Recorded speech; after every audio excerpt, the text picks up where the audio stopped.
नमस्कार, मैं शालिनी और आप देख रहे हैं VPN news and SRS media group, Tohana, Fatehabad, Haryana से। उपायुक्त मनदीप कौर ने मंगलवार को रात्रि प्रवास कार्यक्रम के अंतर्गत गांव बलियावाला का दौरा किया और ग्रामीणों से संवाद कर उनकी समस्याएं सुनी। उन्होंने मौके पर मौजूद अधिकारियों को नागरिकों की शिकायतों का शीघ्र समाधान करने के निर्देश दिए। कार्यक्रम में पुलिस अधीक्षक सिद्धांत जैन सहित विभिन्न विभागों के अधिकारी उपस्थित रहे। समाचार लिखे जाने तक कुल 45 आवेदन प्राप्त हो चुके थे, जिनमें परिवार पहचान पत्र, समाज कल्याण, बिजली विभाग तथा विकास एवं पंचायत विभाग, सिंचाई विभाग से संबंधित शिकायतें प्रमुख रहीं। उपायुक्त ने मौके पर ही कई शिकायतों का समाधान करवाया और अधिकारियों को शेष समस्याओं की गहन समीक्षा कर समयबद्ध समाधान सुनिश्चित करने के निर्देश दिए। उपायुक्त मनदीप कौर ने ग्रामीणों को आश्वासन दिया कि प्रशासन उनकी समस्याओं के स्थायी समाधान के लिए प्रतिबद्ध है। उन्होंने कहा कि रात्रि प्रवास का मुख्य उद्देश्य प्रशासनिक कार्य प्रणाली को जनता के द्वार तक पहुँचाना है, उनसे संवाद स्थापित कर उनकी समस्याओं का मौके पर समाधान करना। कार्यक्रम से पूर्व उपायुक्त मनदीप कौर ने गांव के विभिन्न सार्वजनिक स्थलों का निरीक्षण भी किया। उन्होंने जलघर, खेल मैदान, आंगनबाड़ी केंद्र, उप स्वास्थ्य केंद्र और महिला संस्कृति केंद्र का निरीक्षण कर व्यवस्थाओं का जायजा लिया। आंगनबाड़ी केंद्र में पर्याप्त प्रकाश व्यवस्था, स्वच्छ पीने के पानी की उपलब्धता और शौचालयों की साफ सफाई का जायजा लिया। उप स्वास्थ्य केंद्रों में दवाओं की उपलब्धता की जानकारी दी गई तथा स्वास्थ्य सेवाओं को और बेहतर बनाने के लिए संबंधित अधिकारियों को आवश्यक दिशा निर्देश दिए गए। उपायुक्त ने कहा कि जिला प्रशासन ग्रामीण क्षेत्रों में सुविधाओं की नियमित निगरानी और समाधान के लिए प्रतिबद्ध है। टोहाना से पत्रकार Sukhdev Malik, VPN news Haryana, SRS media group, Tohana, जिला फतेहाबाद, हरियाणा।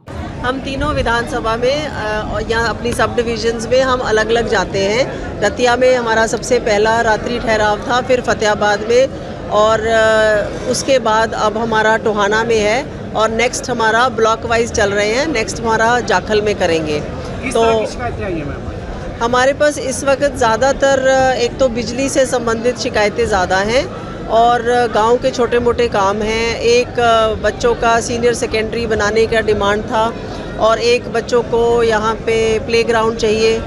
तो ऐसे करके इश्यूज़ हैं। बाकी कुछ बुढ़ापा पेंशन के इश्यूज़ भी आए थे। देखो, जो मैंने अभी इवैल्यूएट किया, बिकॉज़ हमारा इस मैकेनिज़्म ऐसा है कि हम साथ साथ सॉल्व करते हैं। तो मैक्सिमम जो केसेस आपने देखे, नोटिस किए कि पेंशन डिपार्टमेंट के थे, वो ऐसे थे कि पहले उन्होंने गलत पेंशन 2016 में बनवा ली थी, when they were not even 60 years of as.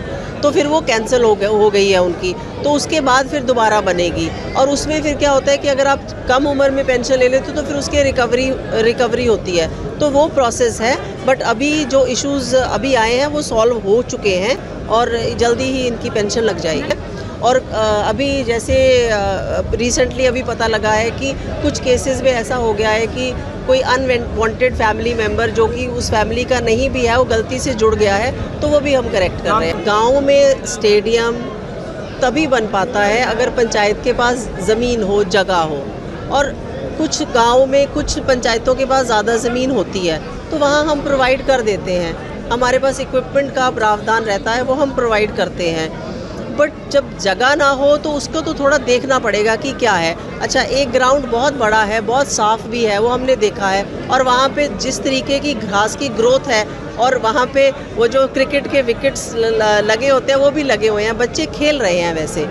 But आगे हम देखेंगे कि हम क्या कर सकते हैं। जितने भी मार्केट HSAMB जो Haryana state agriculture marketing board जो डिपार्टमेंट है, उनकी जितनी भी सड़कें हैं वो सारी ज़िला परिषद को ट्रांसफ़र हुई हैं और सरकार का ये प्रायोरिटी है कि हम सारी सड़कें रिपेयर करके उनको पॉट होल फ्री करेंगे। और जितनी भी पूरे डिस्ट्रिक्ट की सड़कें हैं, ये एक मिशन मोड पे हम चल रहे हैं।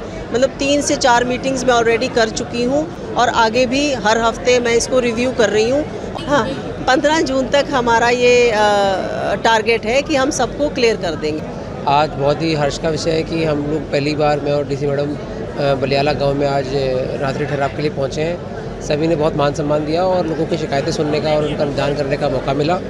और आगे भी अगर किसी प्रकार की कोई समस्या आती है या किसी अन्य गांव से समस्या भी आती है तो उसका निदान करने का पूर्ण प्रयास करेंगे। नहीं, देखिए, सबसे इम्पोर्टेंट तो बात यह है कि अगर अननोन नंबर से किसी को व्हाट्सएप कॉल आती है या कोई सोशल मीडिया ऐप के द्वारा कोई कॉल आती है तो उसको ना उठाएं। और पर्टिकुलरली ये जो वीडियो कॉल के माध्यम से एक्सटॉर्शन का जो फ्रॉड होता है उसमें कुछ लोग फंस जाते हैं। तो अगर आपके पास में अननोन नंबर से वीडियो कॉल आती है तो उसको बिल्कुल ना उठाएं, और बाई चांस अगर कोई किसी प्रकार की फ़ोन कॉल को उठा भी लेता है और किसी के साथ कोई इस प्रकार का फ्रॉड होने की संभावना बन जाती है तो 1930 जो नेशनल साइबर क्राइम हेल्पलाइन है उस पर तुरंत कॉल कर रिपोर्ट करें।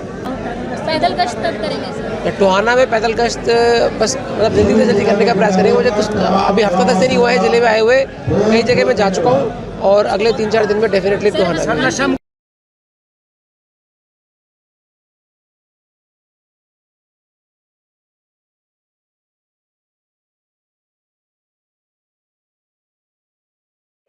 अब तक के लिए बस इतना ही, फिर होगी आपसे मुलाकात। तब तक के लिए नमस्कार और देखते रहिए VPN news and SRS media group Tohana Fatehabad Haryana से।